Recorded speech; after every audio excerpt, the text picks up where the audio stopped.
Let's talk about your home for a second. Is it just a building, or could it be something more?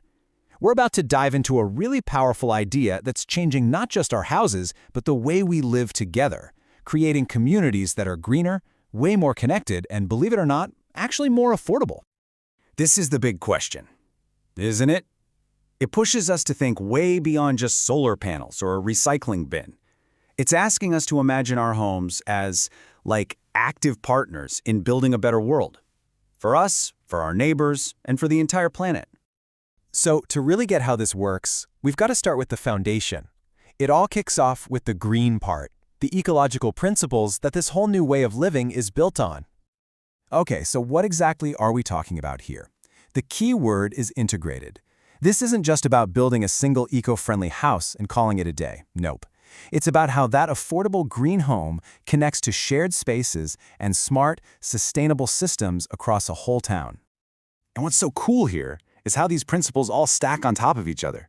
It starts with one house, built with the right materials, but then it scales up to shared parks, to smart energy grids for the whole neighborhood, and, so importantly, to a design that works for everyone, no matter their age or ability.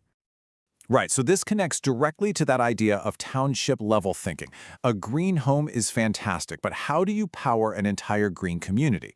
Well, the answer is pretty amazing. You create what's called a closed-loop system.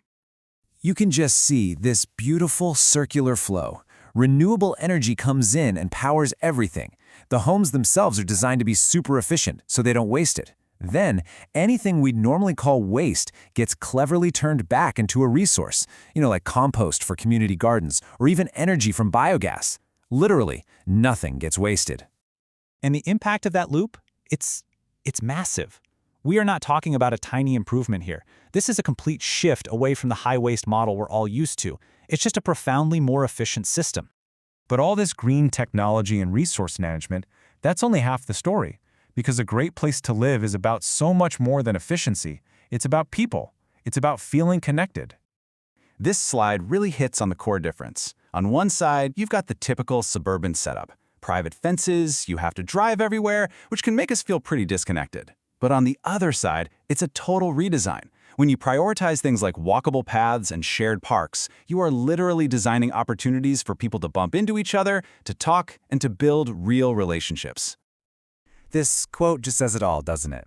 The design of our spaces dictates the strength of our connections. A strong community doesn't just happen by accident, it's a direct result of the world we build around us.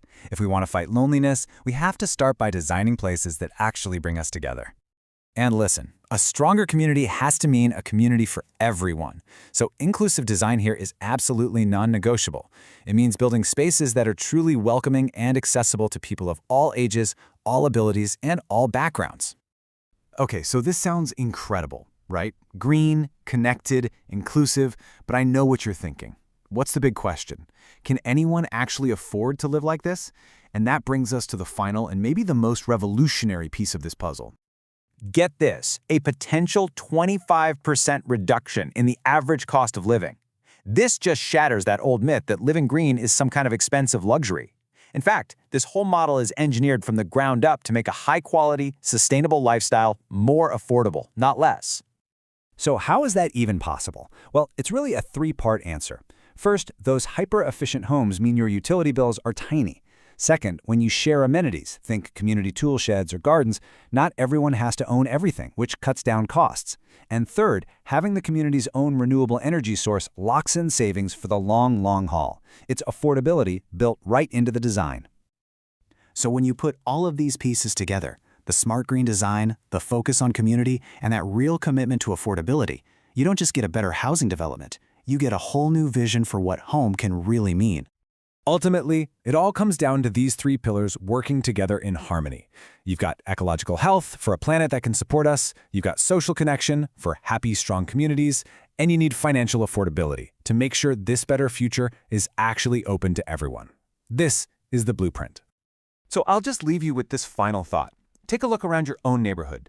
What's one piece of this model, maybe a shared garden, more walkable street, a push for local clean energy, what's the one thing that could make the biggest difference right where you live?